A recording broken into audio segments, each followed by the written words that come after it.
Salut, c'est Axel, hôte du podcast Qu'entrepreneur que tu t'apprêtes à écouter. Juste un petit mot pour te dire que ce podcast est créé par l'agence de communication Femacom. Femacom est connue pour être une agence créative et artisanale sur Caen mais qui travaille sur toute la Normandie.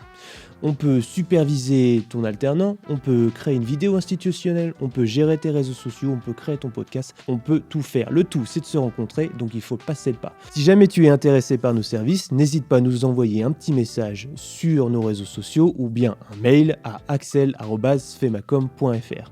En attendant, je te laisse avec ce nouvel épisode qui, j'en suis sûr, va te régaler.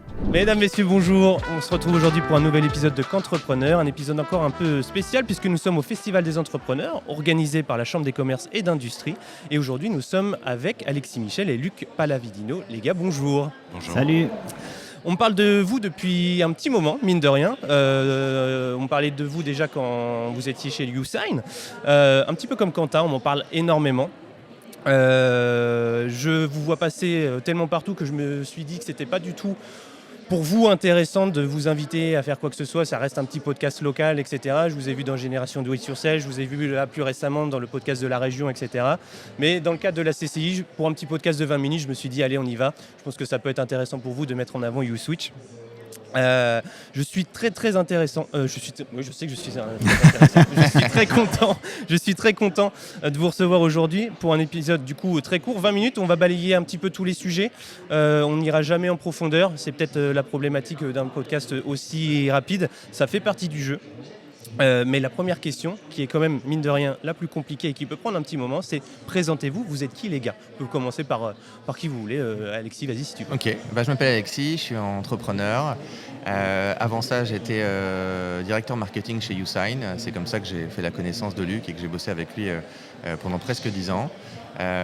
Et avant ça, je bossais dans la tech déjà, où j'accompagnais des boîtes B2B dans le développement de leurs activités. Et j'ai bossé dans différentes structures à Caen et ailleurs. Les études, elles ont un lien logique avec ce que tu fais aujourd'hui ou pas du tout ?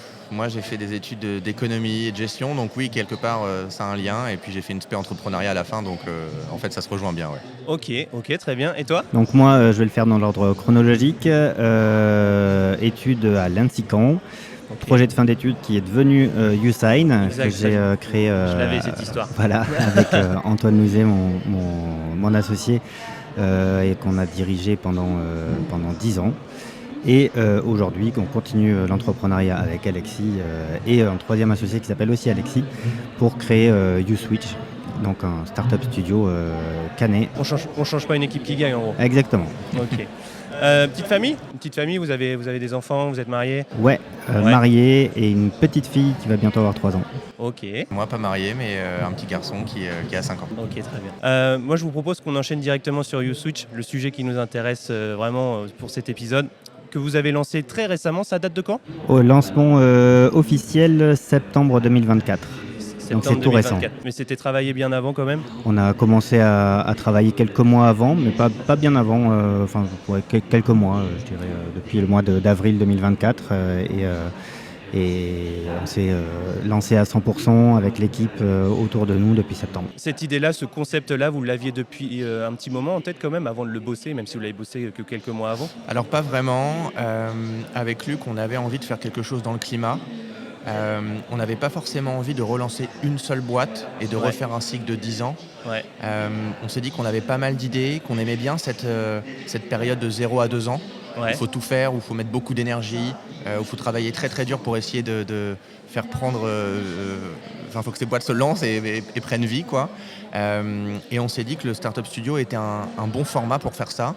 Nous, on avait été on a découvert finalement ce concept et cette forme d'entrepreneuriat avec Exa, qui est le Startup Studio, un des plus connus du monde, je pense, et un des plus successful en Europe et dans le monde.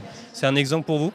Ouais, clairement. Parce que je connais pas bien Exa. Est-ce que c'est un modèle ? Est-ce que vous travaillez avec eux ? Est-ce que vous êtes en contact ? En contact très régulier, puisque Exa, c'est un des investisseurs de YouSign. Okay. Ils sont dans notre conseil d'administration, on les croise souvent et on a vécu vraiment ce qu'est un startup studio de l'intérieur. Il faut savoir que Exa, ils ont créé 10% des licornes françaises, des vraies licornes françaises. Okay. Voilà, donc les boîtes valorisées à plus d'1 milliard d'euros. Ouais. Ils ont créé une 50aine de boîtes depuis 2011, donc très très bon. Vous aujourd'hui, est-ce que vous pouvez me briefer finalement ce que c'est qu'un startup studio pour ceux qui nous écoutent et qui ne savent pas trop finalement? Alors un startup studio, c'est pas un incubateur, c'est pas un accélérateur, c'est pas un fonds d'investissement. C'est une structure un petit peu hybride de ça. En gros, le startup studio va amener des idées, va les présenter à des cofondatrices ou des cofondateurs. Donc l'idée ne vient pas d'eux, mais les idées viennent de nous. Et ensuite, si on a un fit, si on s'entend bien, si on s'accorde sur le projet qu'on aimerait lancer ensemble, on va créer une boîte ensemble en nous associant avec eux. On va leur laisser beaucoup de parts de la boîte et nous garder un petit pourcentage. C'était la question, c'était une des questions qui est arrivée après, c'est comment vous faites pour vous rémunérer concrètement et pour vivre, mais ça sera... Ok, on y vient après, ok, très bien. Et du coup, ensuite, on va mettre tout en œuvre d'un point de vue produit, d'un point de vue commercial, d'un point de vue marketing, d'un point de vue financier, pendant les 15-18 mois qui suivent la création de la boîte, pour faire en sorte que cette boîte existe, prenne vie, que son produit prenne corps et soit distribué et vendu à des clients. Ok, vous faites partie de ces entrepreneurs qui ont 10 000 idées à la minute en gros? Ouais, on en a pas mal. Pas beaucoup de bonnes, mais on a pas mal d'idées. On a besoin que de bonnes idées par an. De bonnes idées par an. Et les 2 bonnes idées par an, cette année, c'est quoi? Donc on a lancé les 2 premières boîtes, mais on travaille sur la 3e. La première qui s'appelle Wikip, qui est aujourd'hui le CRM des artisans réparateurs, donc réparateurs de smartphones, produits électroniques, et qui s'étendra à tout type de réparation, du cordonnier, couturier, réparateur de vélo. L'objectif, c'est vraiment leur simplifier la vie, leur faire gagner beaucoup de temps pour qu'ils puissent se concentrer sur ce qu'ils font de mieux, c'est réparer. Est-ce que vous voyez ce que c'est Régénère? Oui. On a discuté avec eux, on a Vous avez discuté avec eux, ouais. Ils sont passés sur le podcast et je me dis qu'il y avait peut-être un lien à faire avec vous. Il y a forcément des liens à faire. Forcément un lien parce qu'eux ils sont sur une logique circulaire, il y a de la réparation à un moment donné, ça se trouve il y a effectivement des trucs et je sais que les vélos forcément qu'ils vont le faire parce qu'il y a le côté Décathlon aussi qui les imprègne. Ils ont parlé de DJI sur des drones, etc. Donc ça se trouve à un moment donné, mais bon, c'est il y a un lien très fort même. Ok. Et la deuxième boîte? Donc la deuxième boîte qui s'appelle Dangofish, là on travaille sur un sujet beaucoup plus technique. Fait par des techs pour des techs. L'objectif, c'est diminuer les émissions carbone des applications, des logiciels. Ce qu'il faut savoir, c'est qu'aujourd'hui, le numérique va représenter l'équivalent de l'aviation en termes d'émissions carbone. C'est un vrai sujet. Et c'est un des seuls secteurs sur lesquels les émissions carbone sont encore en train d'augmenter. Le numérique, notamment l'IA en particulier, non? Et notamment l'IA, mais tout ce qui touche au numérique, n'importe quelle application, et forcément l'IA est un facteur de croissance de ces émissions très important. Nous, ce qu'on veut faire, c'est que avec cette application, c'est aider, accompagner les équipes techniques des entreprises qui développent des logiciels à intégrer cette notion de Green IT, de sustainability au sein même de leur développement, dans tout leur cycle de développement, faire en sorte qu'ils réfléchissent et qu'ils fassent un code plus optimisé qui va tout simplement leur permettre de diminuer les émissions. Ok. Si on revient sur le fait que vous avez les idées et vous trouvez les têtes pensantes derrière avec qui vous allez vous associer, comment vous faites pour sélectionner la bonne personne? Parce que quand on entreprend, on se pose toujours la question de comment je fais pour bien m'entourer. Vous, quels sont vos facteurs, quels sont vos critères pour vous assurer que c'est la bonne personne pour ce projet-là? Alors déjà, ça ne se fait pas rapidement. On va c'est comme un énorme entonnoir. On a notre 3e associé Alexis qui passe son temps, c'est comme un scout dans les équipes sportives, à identifier des profils. Il va parler à des dizaines de gens chaque jour et chaque semaine. Le but, c'est qu'on rencontre un maximum de personnes. Donc ça nous permet de rencontrer tout type de profil, tout type de personnes. Ensuite, on fait connaissance, on présente ce qu'on fait, on présente notre vision, on présente pourquoi on veut faire ça dans le climat.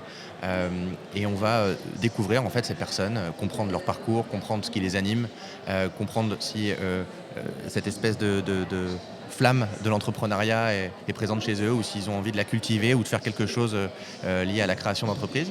Et puis on va se rencontrer plusieurs fois, on va partager un moment nos projets. Et puis, au fil de l'eau, on va se rendre compte que potentiellement, il peut y avoir un matching et on peut lancer une boîte ensemble. Et quand on arrive à ce stade, généralement, on a déjà commencé un petit peu à bosser ensemble. et ça nous permet de nous rendre compte si ça va pouvoir le faire sur le long terme. Ok, très bien. Pourquoi le climat et pas un autre enjeu ? C'est sûrement l'enjeu le plus important actuellement, déjà. C'est un sujet qui à la base nous touchait personnellement. On essayait, on s'est rendu compte qu'il y avait un vrai problème, essayer de faire des actions d'un point de vue personnel. Comme on l'a dit, on a une petite famille aussi, donc forcément les enfants, ça aide à se projeter sur le long terme. Et on a voulu aller plus loin en mettant tout notre temps qu'on passe au travail à cette cause et les compétences qu'on avait sur ce sujet. Et le modèle Startup Studio nous permettait en plus de décupler l'effet et l'impact qu'on pouvait avoir. Hop, désolé de te déranger durant cet épisode de qualité. Si tu es entrepreneur, tu t'es probablement posé la question suivante. Comment gérer mes réseaux sociaux alors que j'ai 1000 choses à faire ? C'est là que Femacom intervient. Notre agence propose un service de community management sur mesure pensé pour valoriser ton activité, créer du contenu engageant et surtout bâtir une présence en ligne cohérente et régulière. Plus besoin de stresser pour tes publications, tes stories ou même ton planning éditorial, l'équipe s'occupe de tout en s'adaptant à ton projet. Si tu es intéressé par ce service, n'hésite pas à nous envoyer un petit message sur les réseaux sociaux ou bien un mail à axel@femacom.fr. Je te laisse avec ton épisode. Est-ce que vous utilisez des KPI pour mesurer le succès de vos deux boîtes aujourd'hui, pour le succès écologique, on va dire ? Alors, il y a deux choses qu'on fait pour l'instant. Déjà, c'est que chaque boîte qu'on va créer, sa fonction doit être liée à la transition écologique. Ouais. Donc ça déjà, ça cadre un peu les choses. Ouais. Et puis la deuxième chose, c'est que pour l'instant, vu que le studio est jeune, comme tu le disais, et que nos boîtes sont jeunes également, on va mesurer, c'est des choses qu'on a en tête, qu'on a commencé à mapper, mais on commence tout simplement par faire l'équivalent du business plan, mais pour la partie carbone. C'est ce qu'on appelle le Carbon Reduction Plan, où on va mapper un petit peu l'activité de la boîte et regarder les externalités positives et négatives et les sorties de route potentielles pour être sûr que déjà d'un point de vue décisionnel, on fasse des choix qui sont toujours pour le climat, pas au détriment de la partie économique, mais qu'on ne fasse pas des choix économiques au détriment du climat, pour être sûr qu'on garde le cap et qu'on suive la direction qu'on s'était fixée à la base. Est-ce que vous êtes dans une logique de collaboration avec justement, je pense à Normandie Incubation, avec ces incubateurs ou pas du tout ? La CCI ou voilà. On est proche de tout l'écosystème entrepreneurial canet / normand même, / parisien aussi, un peu mine de rien. Il n'y a pas de collaboration contractuelle spécifique, mais on travaille ensemble, on est assez proches. Et on est ravis d'ailleurs de travailler et de faire vivre l'écosystème canet. C'est une des missions du studio. Ouais. On fait ça en Normandie, à Caen, au Moro. Spécifiquement, toutes les boîtes qu'on va créer seront des boîtes canaises. Okay. Les entrepreneurs doivent passer du temps à Caen, même s'ils n'habitent pas à Caen. Donc on veut faire vivre l'écosystème entrepreneurial local. C'est vraiment une des missions du studio. Ouais, c'était une des questions. Okay. Bon, c'est bien, il a déjà passé cette question. Et du coup, vous, aujourd'hui, YouSwitch, comment vous faites pour vivre concrètement le modèle économique ? Donc le modèle économique, comme on le disait, on prend des parts dans chacune des sociétés. Ouais. Et c'est ça. Enfin, le modèle réside en ça. On a des actions de ces sociétés et l'objectif, c'est de pouvoir revendre au fur et à mesure une petite partie de ces actions qui va permettre de faire tourner le modèle et avoir une entreprise rentable. Aujourd'hui, est-ce qu'il y a des obstacles majeurs que vous avez de manière très récurrente à chaque fois que vous montez une boîte, une société, une entreprise, une start-up ? Est-ce que il y a un problème en particulier ? Celui que vous avez le plus de mal à surmonter peut-être ? Non, aujourd'hui, on se rend compte que monter une boîte, ça comporte plein de choses. Donc, c'est une question qui est vaste. Qui est très vaste, mais est-ce que c'est le recrutement ? Est-ce que c'est l'exportation ? À un moment donné, si vous faites de l'export, quel est le problème sur lequel vous butez quasiment à chaque fois ? Je ne pense pas qu'on puisse avoir un problème. Créer une boîte, c'est une succession de problèmes. Je ne sais plus qui a dit ça, mais... Voilà, c'est ça qui est hyper intéressant quand on est entrepreneur, c'est qu'en fait on est confronté tous les jours à des problématiques et il faut réussir à les tacler. Et une fois qu'on se dit qu'on a terminé, il y en a d'autres qui arrivent, ça n'arrête jamais, mais à chaque fois ça nous permet d'apprendre énormément sur des sujets en fait qu'on ne maîtrisait pas à la base. Donc ça, c'est hyper intéressant. Maintenant, le studio, nous, ce qu'on arrive à faire, c'est détecter en amont forcément les sujets avant que les problèmes réels arrivent, surtout dans cette phase de création. La plupart des sujets sur un entrepreneur qui commence, c'est sa première fois, il va tous les taper. Nous, on va pouvoir faire attention à ça et les avoir taclés dès le départ, quoi. Vous, en tant que personne, en tant qu'entrepreneur individuel, chacun d'entre vous, est-ce que vous avez conscience de vos axes d'amélioration, là où vous pouvez progresser ? C'est un peu comme avec les problèmes pour les boîtes. Nous, on a plein de biais, plein de choses qu'on fait bien, plein de choses qu'on fait mal. En tout cas, ce qu'on a à cœur et je pense qu'on a en tête, c'est toujours progresser, toujours évoluer. C'est aussi pour ça que je pense qu'on entreprend. C'est un super levier de développement personnel et de motivation parce qu'il y a plein de choses sur lesquelles tu as envie de travailler. Je pense qu'on est très ouvert là-dessus. On partage beaucoup, on se parle de plein de choses de façon très honnête et ça nous permet d'avancer et de progresser, quoi. Okay. Il me reste encore 2 questions. YouSwitch en 2035, dans 10 ans. Vous le voyez comment ?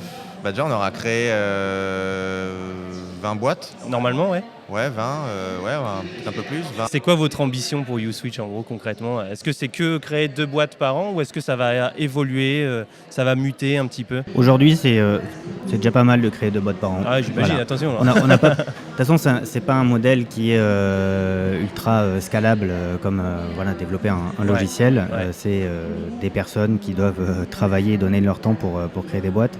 On n'a pas vocation à devenir une structure énorme, mais au contraire concentrer les talents. On est des artisans en fait de l'entrepreneuriat. Vous faites du sur-mesure. Voilà, on fait du sur-mesure. On va faire des succès, des petits bijoux parfaits, mais pour ça on a besoin de se concentrer, de passer du temps sur chacun des sujets. Donc déjà si on a créé 20 boîtes, on sera fiers de ça. Parce que pour vous aujourd'hui vous êtes 5, vous n'avez pas l'ambition de passer à 10 pour pouvoir faire 4 boîtes par an. Ce qu'il faut c'est que vous ayez un œil quasiment sur toutes les boîtes qui passent par YouSwitch. Oui, aujourd'hui, oui, c'est plutôt la philosophie. On veut faire de la qualité, de la qualité, oui, et pas de la quantité. Ce qui nous importe, c'est faire 20 boîtes et qu'il y en ait une grande majorité qui réussissent. Voilà, dans l'entrepreneuriat, les stats sur les chances de succès sont pas super bonnes, surtout en ce moment. Nous, on veut essayer de renverser la tendance et faire en sorte de créer quasiment que des succès, quoi. Et du coup, vous disiez de 0 à 2 ans, vous les suivez de 0 à 2 ans, c'est ça, on est d'accord ? Alors, en fait, nous, on est très actifs. En fait, de 0 à 2 et après vous laissez un petit peu plus de laisse. C'est un peu ça, les 20 premiers mois, on va dire qu'on est très actifs. Okay. Et plus la boîte va se développer, moins on va être actif, ce qui nous permettra de réinvestir notre temps sur des nouvelles boîtes. Tu vois, c'est un peu comme ça que la mécanique fonctionne. Donc c'est comme ça que l'effet boule de neige, pour vous, va prendre. C'est-à-dire que vous serez toujours associé, mais vous y passerez moins de temps. Exactement. Et en fait, au bout de ces 15-20 mois, la boîte va être assez mature pour lever des fonds. Quand elle va lever des fonds, elle va devenir indépendante financièrement du studio. Et c'est un peu là le moment où la boîte sort du nid un peu et prend son envol et aura un peu moins besoin de nous. Nous, on interviendra plus ponctuellement au conseil d'administration et pour soutenir les entrepreneurs dans leur développement pour des sujets de structuration, des sujets d'internationalisation, comme tu le disais tout à l'heure, ou de recrutement clé. Là, on sera là pour les accompagner et on sera évidemment là dès qu'ils ont besoin de nous. Mais ce sera moins proactif de notre part parce qu'on aura des nouveaux sujets à lancer et des nouvelles boîtes à lancer. Des mecs comme vous qui lancent des startups comme ça, c'est des mecs qui font combien d'heures par semaine ? Parce que tu sais, c'est une question que j'ai souvent avec les invités, c'est moi je fais 45 heures, moi j'ai envie d'être un slowpreneur ou je sais pas comment on dit. Et puis il y a ceux qui vont faire 100 heures par semaine. J'ai parlé avec Franck Gesbert il n'y a pas si longtemps, qui lui à l'époque quand il était directeur faisait 100 heures par semaine et qui a frôlé le burn-out, etc. Vous, c'est quoi votre vision de l'entrepreneuriat et cet équilibre finalement ? Ne surtout pas faire 100 heures par semaine, au contraire. Moi j'ai beaucoup travaillé quand j'étais chez Usign. Je me réveille, c'est Usign et je me couche, c'est Usign, grosso modo. Et je suis arrivé vraiment à la limite. Je pense que c'était vraiment la limite et ça a été. J'ai eu la chance de pouvoir dire stop justement. Plus j'ai rencontré énormément d'entrepreneurs qui me disent moi j'ai qu'un regret, c'est pas avoir passé assez de temps avec mes enfants. Et ça, c'est impossible pour moi d'avoir cette réflexion. Donc le temps, il est, je sais absolument pas combien d'heures je fais, mais une chose est sûre, c'est que c'est qu'il est bien réparti. C'est bien réparti et ça c'est hyper important d'avoir cette qualité de vie. Et je crois pas trop. Je suis assez contre justement les personnes qui disent qu'il faut vraiment tout donner, passer sa vie, s'arracher. De toute façon, dans la plupart des cas, ça va pas marcher. Ça, faut en être conscient. Et c'est du long terme. Pour créer un succès, pour créer une boîte, c'est minimum 10 ans. Si tu fais que ça pendant 10 ans, au bout d'un moment, c'est physique, ça va craquer, quoi. Voilà, donc il faut beaucoup travailler. Il faut travailler efficacement. Il faut rester focus, parce que travailler 100 heures ou travailler 50 heures, travailler 35 heures, en fait, ça ne veut rien dire. Qu'est-ce que tu as produit à la fin ? C'est ça qui est important, parce que si on peut tout et rien faire en 100 heures et on peut faire beaucoup plus en 35 heures. Donc ce qui est important, c'est le focus, la productivité, être efficace et l'efficacité plutôt que compter les heures qui en fait est une valeur qui n'a pas vraiment de valeur. Bon, je pense que tu vas avoir du mal à surenchérir là-dessus. Non, je suis très aligné. Du coup, tu vas faire la dernière question, qui est une de mes préférées. C'est si tu avais l'opportunité de rencontrer le toi, le Alexis Michel quand il avait 20 ans. C'est une question de Mathieu, c'est là, je l'adore. Ah, il a peut-être anticipé du coup. Mais qu'est-ce que tu lui dirais ? Non, c'est une bonne question ça. Non, sur ça, je dirais... c'est un truc un peu bateau, mais un truc comme fais-toi confiance, ça va être dur, parfois ça va être très très chiant, mais c'est pas parce que tu le vaux pas, il faut juste que tu taffes et ça va le faire, quoi. Très bien. Et il n'y a pas de mauvaise réponse, hein. C'est pas une question piège. Ah oui. Je pense pas, non. Non mais merci beaucoup les gars, j'ai passé un très bon moment, j'espère que vous aussi. Oui. Ouais, très cool. Ça va alors. J'espère que ceux qui nous ont écoutés également. Et puis je vous dis à bientôt pour un nouvel épisode de Qu'entrepreneur. Merci beaucoup. Merci. Allez, encore un épisode de qualité. J'espère que cet épisode t'a plu. Si c'est le cas, n'hésite pas à mettre un petit j'aime, à t'abonner ou au moins à partager cet épisode à un de tes potes, ça serait super sympa. C'est tout pour moi. Et je te dis à bientôt pour un nouvel épisode de Qu'entrepreneur.